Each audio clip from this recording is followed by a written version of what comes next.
Bon jeudi, mesdames, messieurs, Alex Coder pour les accros du micro. Nouvelle semaine, mais la même co-animatrice. Véronique, comment ça va? Ça va super bien toi-même, j'espère que je suis encore là. Mon Dieu, c'est notre émission 2. Ben oui.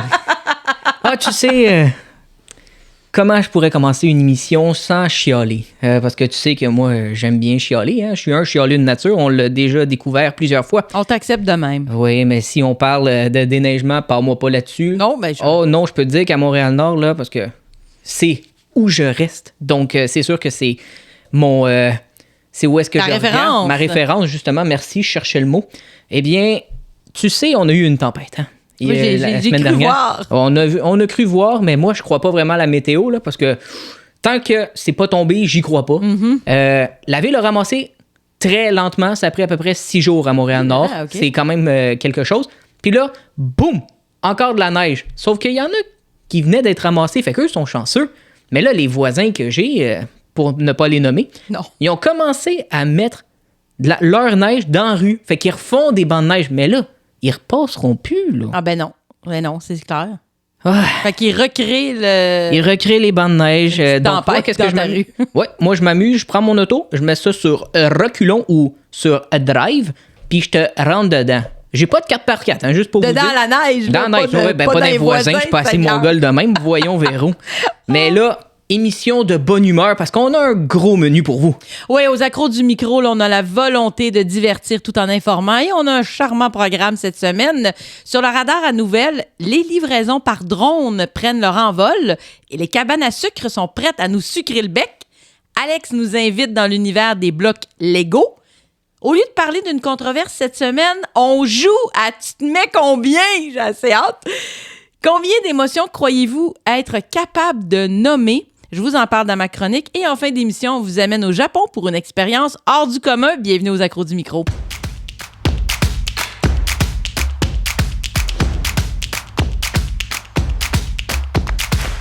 Si je te pose la question, aimes-tu manger à la cabane à sucre? J'aime... oui, j'avoue que j'y vais pas souvent. Ça fait très longtemps que je suis pas allée. J'aime la nourriture qu'on y sert. Moi, j'y vais principalement, là, ça a l'air vraiment bizarre, là, pour les oreilles de Chris. Moi, je trouve ça vraiment bon. C'est la seule fois qu'on peut en manger. Tu sais, ce qui est dans un petit plat au milieu de la table qui est super dur, moitié mou. Ça, puis le sirop d'érable, Et j'adore très salé bien ça. aussi, faut pas Et l'oublier. très salé, exact. Mais moi, je suis plus salée que sucrée, c'est pour ça. Ah, fait que t'as pas la dent sucrée, toi. Non, mais le sirop d'érable, c'est dur d'y résister. Ben, je vais commencer par une petite anecdote avant de commencer par ma nouvelle. Moi, quand j'étais jeune, selon ma grand-mère, j'appelais ça des oreilles de juif. Ah, ben mon Dieu, je pense On voit que, ouais, je suis pas dyslexique, là. J'ai Non. juste appelé ça des oreilles de juif parce que je voulais pas sacrer. Ça a de l'air. Ben, c'est un sacre, hein, des oreilles de Christ. C'est Christ. Christ, c'est Jésus-Christ notre Seigneur. Qu'est-ce que tu veux? On n'est pas religieux, mais bon, bref. Non. Oh là là, on va passer... enchaîne. Enchaînons. Bonne nouvelle pour les cabanes à sucre qui ont vécu, ma foi, 2 années 2020 et 2021 pénibles. Avec les assouplissements et le temps des sucres qui arrivent bientôt, Oui. ils pourront rouvrir à 100% de leur capacité. Les propriétaires de cabanes à sucre ont justement montré leur intérêt en mettant quelques rabais pour toi qui est peut-être intéressé sur leur nourriture pour attirer la clientèle. Puisque depuis la pandémie, ils accueillent par année 1300 personnes. Puis là, tu me dis, OK, y a-tu un chiffre en 2019, par exemple? C'était 13 000 personnes pour le temps des sucres. OK, en moyenne, c'était 13 000 avant la pandémie. Puis là, et là, maintenant, c'est 1300. Oh là là, donc là, on s'entend que pour 2022, on s'entend qu'ils espèrent avoir un chiffre important. Mais où est-ce que la nouvelle est un peu plus triste aussi, selon moi? C'est qu'en 2019, il y avait 200 cabanes à sucre à travers le Québec. On en compte maintenant 140. Oh, plein de fermetures. Ben, les fermetures, c'est sûr que c'est à 1300 personnes quand tu as fait un chiffre d'affaires pour 13 000. On s'entend sur une période si déterminée, là, c'est restreint la période des sucres. C'est pour ça que je me dis que quand le temps des sucres va commencer, là, c'est vrai. Ben, mesdames, messieurs, allez dans une cabane à sucre. T'as raison. C'est sûr, moi je vais y aller, mais c'est pas une cabane à sucre de type conventionnel, c'est des amis qui l'ont. Fait que c'est sûr, ça me coûtera rien, là. Je veux pas être méchant. Là. Bon, il y a des plugs, mais j'attends mon invitation. Cabane à sucre, si ça te tente. Ben oui, surtout que moi, ma fête est à la fin du mois de mars, c'est le 30 mars, fait que ça tombe toujours quand même une période assez en plein dedans, là. Ben ouais, mais c'est sûr aussi, je sais pas si tu te rappelles aussi, il y avait il y avait le service Ma Cabane à la maison qui avait Oui, été créé aussi, absolument. mais eux, ça va être aussi peut-être difficile parce que là, c'est 100%. Fait que pourquoi livrer? Va directement, va profiter de l'hiver, va jouer dans la neige avec tes enfants, les voir. Il y en a qui ont des animaux aussi, là, puis aller manger du sucre. Ben, on entend. Le message est passé, puis je vais essayer d'y aller, moi, cette année. Merci. Bon, bonne nouvelle sur le radar. Ah oui. Moi, parlant de nourriture, est-ce que se faire livrer son épicerie ou son souper par drone, c'est vraiment à notre portée?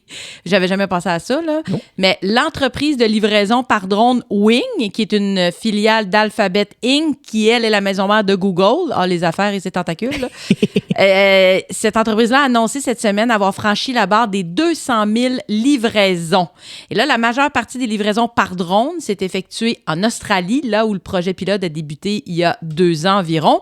Les habitants de la capitale, Canberra, ils ont accès actuellement à 250 articles d'épicerie ou de repas de grandes chaînes de restauration. Et vraiment, la popularité du service est en croissance. On parle d'environ 1000 livraisons par jour, ce qui représente une livraison toutes les 25 secondes. Pouf! C'est intense quand même. Et là, Google met l'accent non seulement sur l'aspect utilitaire de la technologie, mais vante également les nombreux avantages. Réduction des embouteillages, réduction des émissions de gaz à effet de serre, augmentation des ventes des entreprises et gain de temps de déplacement pour les consommateurs. Là, pour le moment, les livraisons par drone de Wing sont également disponibles, en Australie, mais aussi à Helsinki en Finlande et à Christiansburg, dans l'État de Virginie aux États-Unis. Bien entendu, ce n'est que le début. L'entreprise s'active à élargir le service dans d'autres villes américaines. Puis là, il y a plusieurs autres compagnies aussi qui ont des projets de livraison par drone, donc c'est visiblement en plein essor. Moi, je m'imagine un ciel rempli de drones. Je sais pas à quoi ça pourrait ressembler. Mais moi, je me dis, est-ce que c'est les petits drones qu'on voit, exemple, dans les séries, ou c'est un... Et si tu fais livrer ton épicerie, on s'entend qu'il y a du canage des fois, là. C'est quand même lourd. Ça peut pas être juste un petit drone avec 4 petites hélices. Non, c'est là. quand même. Ça doit être l'artillerie lourde de drone. C'est quand même un grand drone. Un grand drone. Un grand drone. Un gros drone.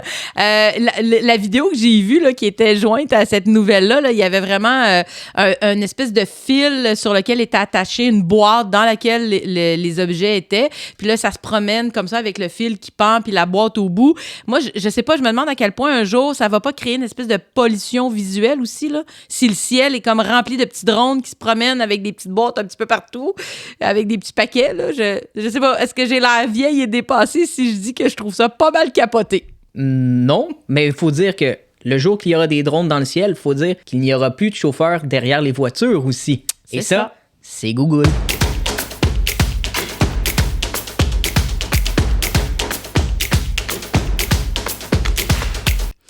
T'as construit dernièrement la maison du film Home Alone, Maman, j'ai raté l'avion, en Lego.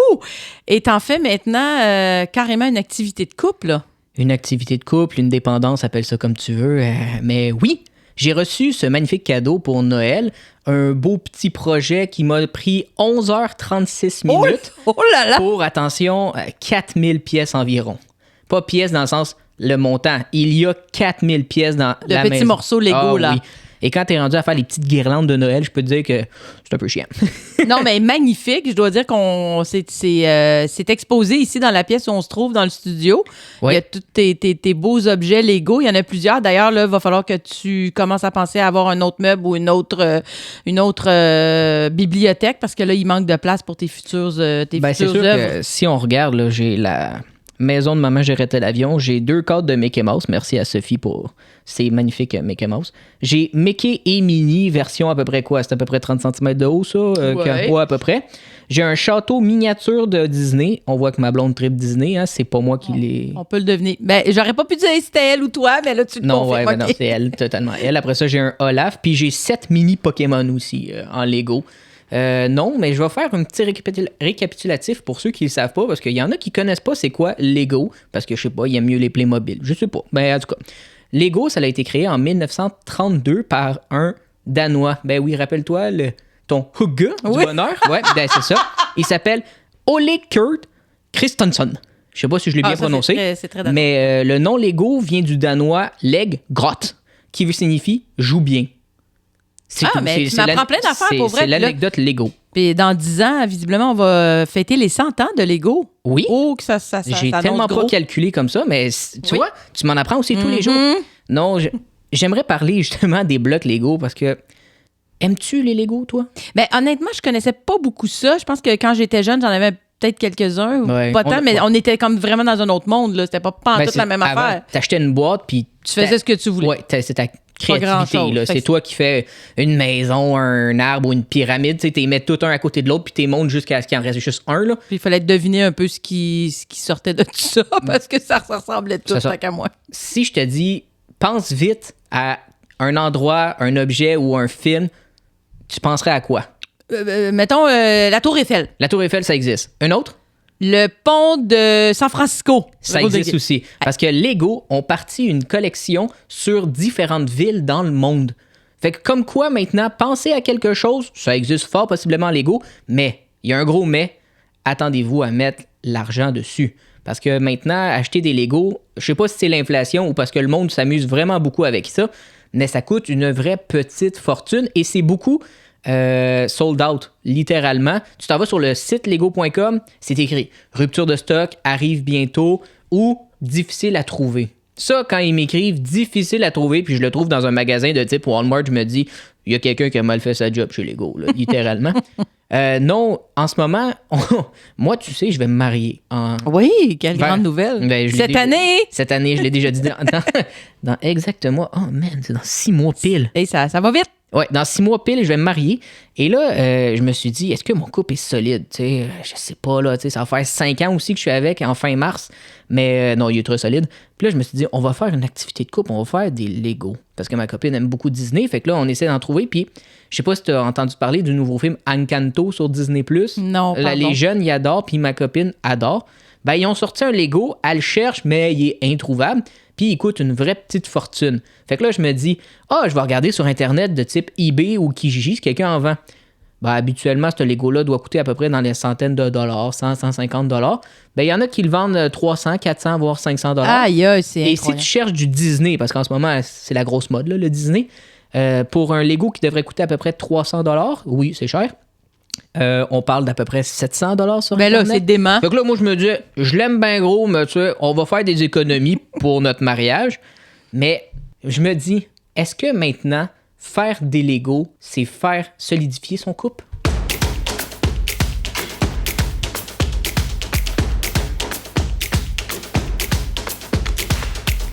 Nouveauté à l'émission, nous allons jouer à un jeu de société qui s'appelle Tu te mets combien?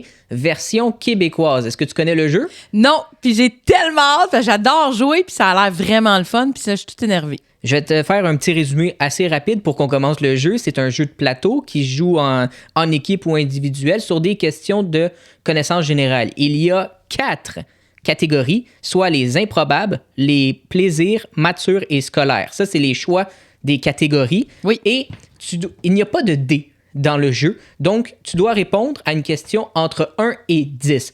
1 à 3, la question est facile. La 4 et 5, c'est de base, là, plutôt pas mal. Après ça, tu as le 6 à 8 tu es une experte, mais pas trop.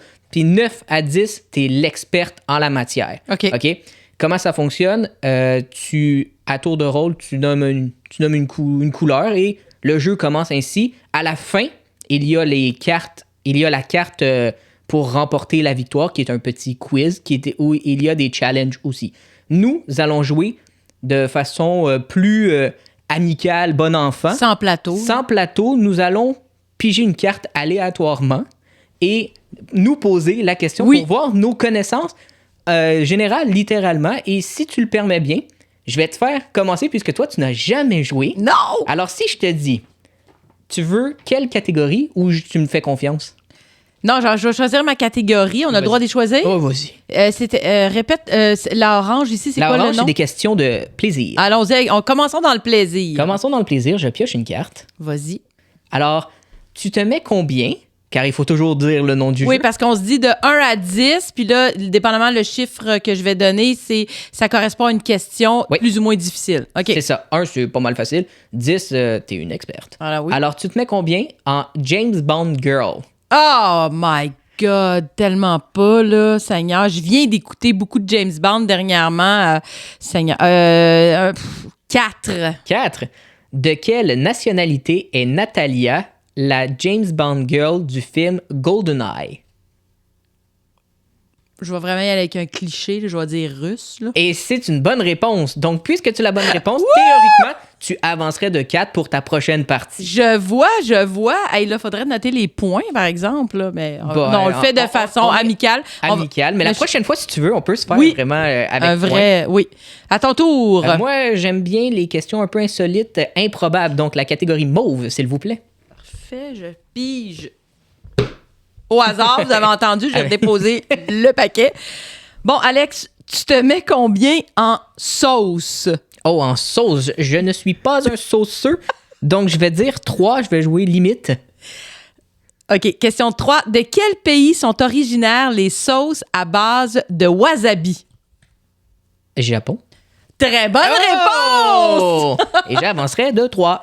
Formidable. Ah, j'ai le goût d'y aller la même catégorie que toi. Ah, ben non, on va faire différent. C'est quoi le bleu? Hey, je suis fatigante, je sais même pas c'est quoi. C'est des questions un peu plus matures. Allons avec la maturité. Je suis allée dans le plaisir, la maturité. OK. Alors, tu te mets combien en végétalisme intégral? Ça va de tout bord, tout côté, hein? OK, on va dire 2. 2. Une vie basée sur le végétalisme est-elle forcément associée à des séances intenses de yoga? Ben là, moi, je dirais non, parce que ça veut pas... C'est sûr que ça... Non.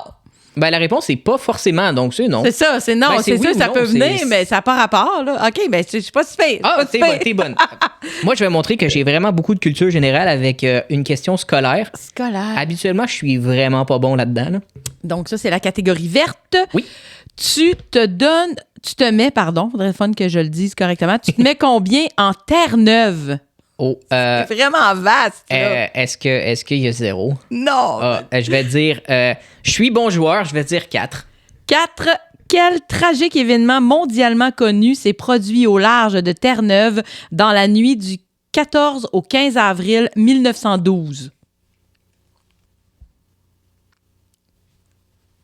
Un crash d'avion. J'ai fait des jets, j'ai triché moi-même. Non, Alex, c'est le naufrage du Titanic. C'était proche de... Oui, c'était au large de Terre-Neuve, 1900. ok, Mais moi, c'était le J'aurais 1912. dû- Hey, j'aurais tellement dû... Avril 1912, j'aurais dû le savoir finalement. Ben non, mais c'est pas grave, là, on te le sacrifice. pardonne. Jack se retournerait dans sa tombe dans le fond de l'océan. Oh, bon, oui. Il y a des gens qui l'ont vu 1 million de fois, ce film-là. Je pense que j'ai juste vu une fois. Fait que tu me donnes le goût de l'écouter. C'est la catégorie insolite ou... Improbable. Improbable, pardon. Moi, j'invente des noms. C'est pas formidable. grave, c'est pas grave. Mais tu sais, Hey, c'est vraiment le fun. Ça, c'est une des façons de jouer. C'est sûr que si on joue la vraie façon, ben là, il y a un petit peu plus de règlement, puis c'est normal. Mais là, quand vous êtes entre amis, là, un bon, tu te mets combien, exemple, en essuie-glace? Ça, c'est-tu la vraie question? C'est la vraie question. Non, mais c'est vrai que c'est... OK, avant de passer, mais t'as raison. Des fois, entre amis, un 5 à 7, une soirée, on a envie de faire changement, Ouais. puis de jouer comme ça, juste en se posant des questions. Moi, j'adore ça. Donc, je me mets combien en essuie-glace? Oui. Hey, OK, je vais faire ma fraîchière, même si... Osons, je vais dire 7. 7. Oh, OK. C'est tellement pas ça. Selon les constructeurs, la durée de vie des essuie-glaces est d'1 an. À combien de cycles de balayage cela correspond-il? Le nombre de... Ah, boy! Je vais te donner Dans un indice, an. quand- Attends, non, je vais Non? dire n'importe OK. quoi, OK? 847. 500 000. 500 000? 500 000. Oui, j'avoue que 800, c'est pas beaucoup, hein? Ouais, finalement, moi, je pensais que Ben, t'allais ça, mettre 1000 à la fin ou quelque chose. mais- Non, mais 800, OK, c'est un endroit comme en Californie où il pleut jamais, genre. Moi, je vais y aller pour une bonne question de plaisir. Les oranges. Le plaisir, c'est toujours orange. Sachons-le, le plaisir, c'est orange. À chaque fois, je fais bon. Bon. Tu te mets combien en Steven Spielberg? Ah, t'es quand même un bon cinéphile, là, toi, là. Ouais, mais je connais pas tous ces Ben films. non. Je vais mettre un 6. 6. Ouais. De quelle comédie d'aventure sortie en 1985 a-t-il écrit l'histoire et fut-il le producteur exécutif? En 85. Ah, Seigneur, que je l'ai aimé, ce film-là. Oui, Une comédie d'aventure. Ben là, ouais. D'aventure. Ah oui. Ah oui! Je l'ai À la déjà limite, vu. il faisait un peu peur, ce film-là. Mais ouais, moi, il me fait un peu peur, ce film-là. Il y a un personnage vraiment bizarre. C'est comme, pas un monstre, mais il est comme vraiment grand, puis il a un trait bizarre de visage, mais c'est pas lui le personnage principal, mais lui... Slenderman? Non, ben je sais pas c'est quoi ça. C'est un film d'horreur, Non, mais ben, c'est un... OK, tu vas dire... Non, c'est pas un film d'horreur. C'est une comédie d'aventure. Comédie. Ah, je sais pas. Comédie d'aventure en 85. Oui. Si je l'ai pas, je suis vraiment pas. Je suis comme un peu le Titanic. Ben non. Je vais dire, je donne ma langue au chat. Je l'aurais pas trouvé, moi non plus. Vas-y. Là, c'est qu'en voyant le titre, Les Goonies. Connais-tu ça? J'ai jamais vu les Goonies. Ah, OK, d'accord. Moi, ouais. c'est bon. Mais ça sera un film à voir. Ah oui. Alors, je t'ai donné ben trop d'indications, puis pas du tout claires qui t'ont aidé. Non. Qui t'ont pas aidé. Allons-y avec l'école, le scolaire. Alors, la carte verte, tu te mets combien en fourmis? L'insecte. Ah, j'en veux pas, des fourmis. 4. 4. Oh, t'es quand même joueuse, hein, quand Ben, même. il Parce faut, que là. des fois, moi, je me mettrais 1 dans certaines catégories, mais bon, je me suis dit...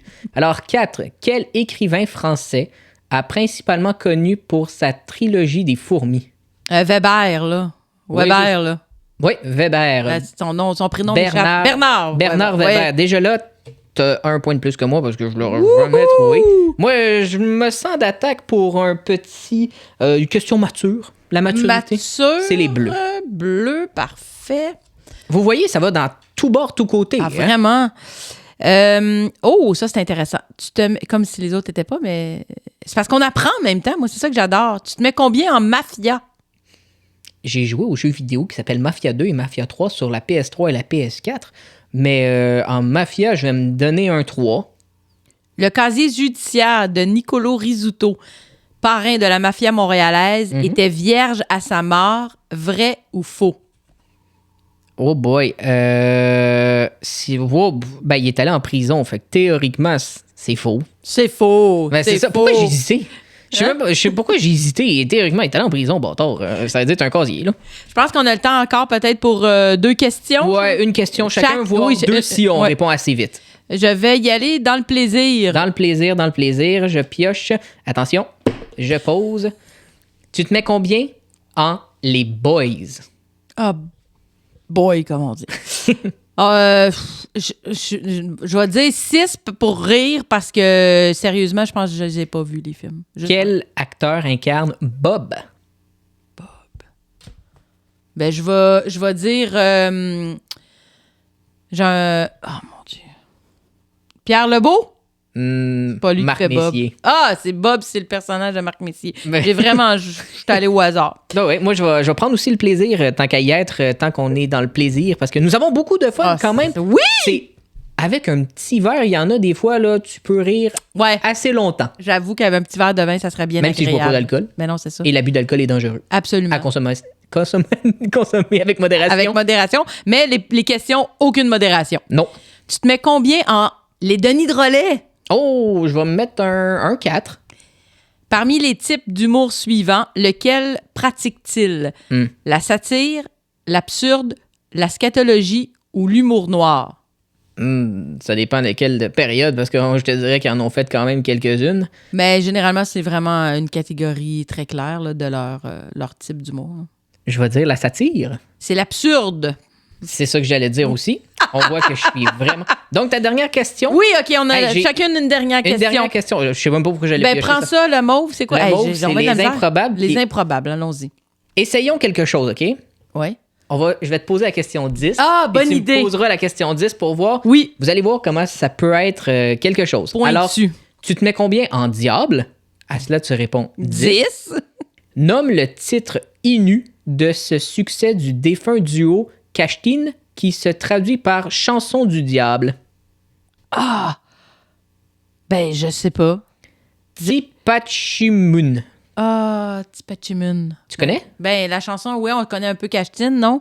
Mais oui, mais j'aurais jamais été capable de le dire. Mais c'est super intéressant. Et moi, je vais on finir apprend, avec une mature. Une mature. Et je vais choisir 10. Tu te mets combien, donc, en bière?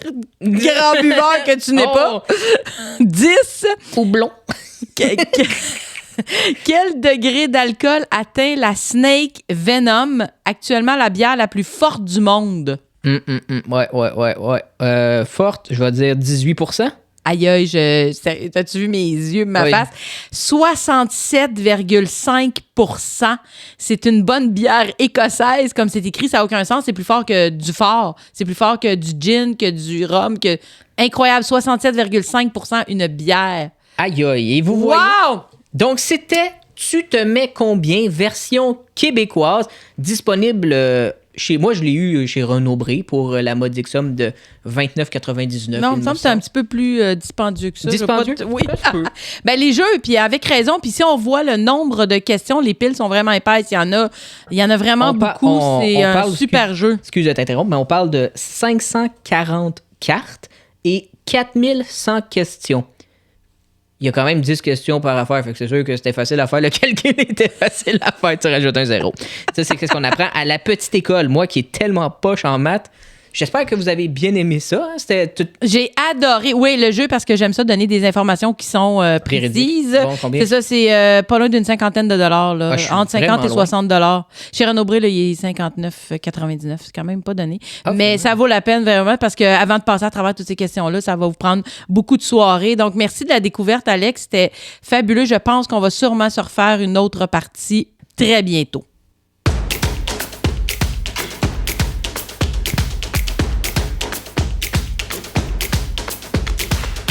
Je me suis toujours posé une question, Véro.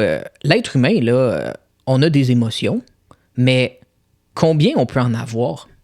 C'est beaucoup plus qu'on pense. Moi, d'ailleurs, les émotions, ça m'emballe. Bon, il y a certains qui vont dire que peut-être je m'emballe justement trop, mais j'ai toujours dit qu'une vie sur le même tempo, c'est une vie sans couleur ni saveur. Il y a d'ailleurs tant d'expressions pour imager les émotions. Hein. On peut dire pleurer de joie, être rouge de colère, avoir une peur bleue.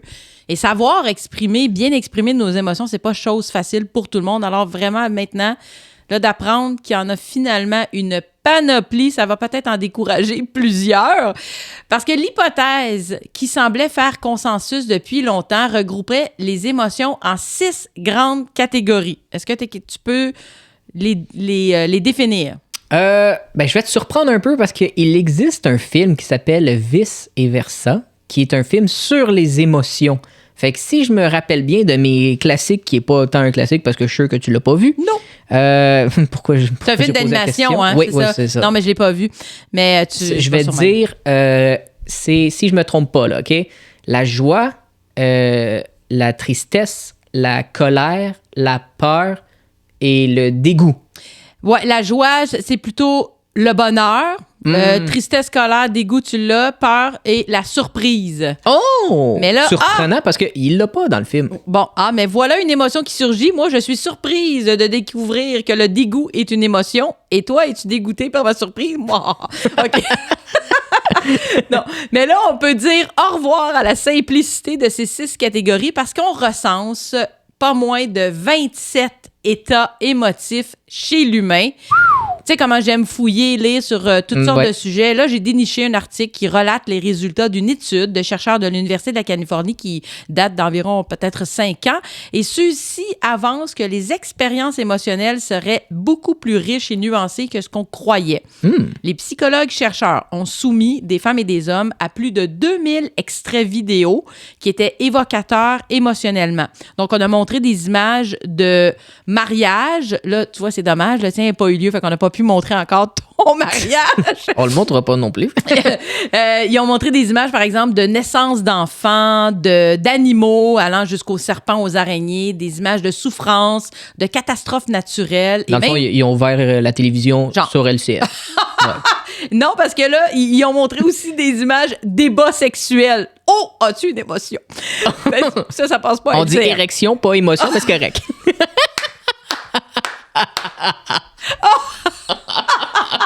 Je m'en attendais pas, puis pourtant, elle était disponible sur un plateau d'argent. Tu l'as. Ah, c'est parfait, excellent.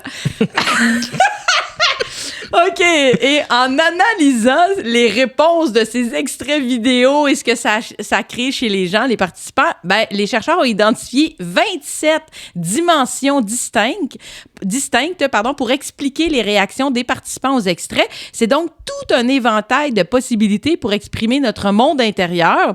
Et pour représenter comment les émotions sont reliées, ils ont créé une espèce de carte interactive multidimensionnelle. Et la méthode a permis de découvrir que les émotions ne sont pas isolées et présentent une seule à la fois, mais qu'il existe des variations entre elles qui peuvent être très subtiles, comme par exemple entre la colère et la tranquillité, chose qu'on ne penserait pas qui peut être reliée, là, l'horreur et la tristesse, ou l'amusement et l'adoration. Fascinant, non? Très fascinant. Bon, alors, à la lumière de tout ça, est-ce que tu serais capable de nommer d'autres émotions humaines, justement, qui font partie de ces 27 états émotifs-là? Je dirais jalousie, angoisse. Angoisse, il y a anxiété, donc c'est pas très loin. Jalousie est là, oui, bravo. Oui, merci. Des émotions, je n'ai pas, fait que qu'est-ce que tu dis? Je vais en donner quelques-uns. On sait ce que tu es capable d'avoir. Par contre, tu as dit qu'on n'a pas vu, là, mais mon Dieu, on passera plus là, à YouTube sur notre chaîne. Donc, il y a l'impatience, entre autres, l'ennui, le calme, la confusion, l'envie, la satisfaction, le désir sexuel, la sympathie, l'intérêt. Donc, il y a un paquet d'émotions comme ça. Et je terminerai en disant, comme Marie-Mé, qui dit à tous les évincés de Big Brother, et je la cite, « Dans l'éventualité où tu allais quitter la maison, les joueurs ont fait un petit message pour toi. » Et là, une fois que les extraits ont été regardés, je la cite encore, « Qu'est-ce que ça te fait de voir ça, hein? » Voilà que le choix est assez vaste. Mais Alex, penses-tu qu'on retrouve ces 27 émotions-là en emoji?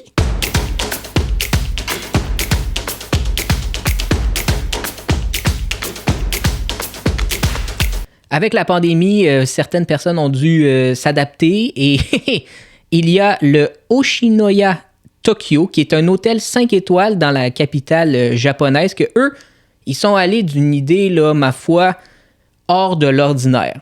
Si je te dis, d'habitude, quand tu vas au restaurant, maintenant au Québec, tu t'assois, tu as le droit d'enlever ton masque. Ben eux, avec Omicron, puisqu'il est très contagieux, ils se sont dit, on va mettre ça à un niveau supérieur. Ils appellent ça dîner aux lanternes. Donc là, tu te dis, aux lanternes? Oui. Tu t'assois et ils te descendent une lanterne, un gros globe sur toi, à la hauteur des épaules, pour que tu puisses manger, parler et voir la personne sans masque. Ah, fait que t'es comme dans une espèce de semi-bulle, finalement. Oui, tout seul, des bulles individuelles. Et ça, c'est pour maintenir la distanciation sociale, puisqu'ils ont des nouveaux cas d'Omicron. Donc, le propriétaire de l'hôtel et du restaurant ont décidé d'appeler ça un dîner aux lanternes. Ça fait romantique, mais quand tu vois la photo, ça fait lettre en tabarouette, on dirait que t'es un cosmonaute. C'est pas très... Mais l'idée est bonne. L'idée est bonne, mais si t'as rêvé d'un astronaute, t'as peut-être une petite érection, là, mais sinon, pas vraiment. Là, c'est le mot de l'émission cette semaine. Je pense qu'on l'a dit 4 fois. Incroyable. C'est ce qui complète notre émission de cette semaine. Tu as complété ça fort. Merci. Merci de votre assiduité. Continuez de partager nos émissions. Abonnez-vous si ce n'est pas déjà fait.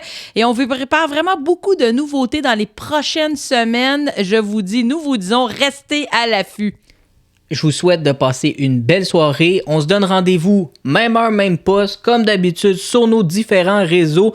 Vous êtes beaucoup à nous suivre. On aime ça. Et on se dit à la semaine prochaine. Bye bye. Bye.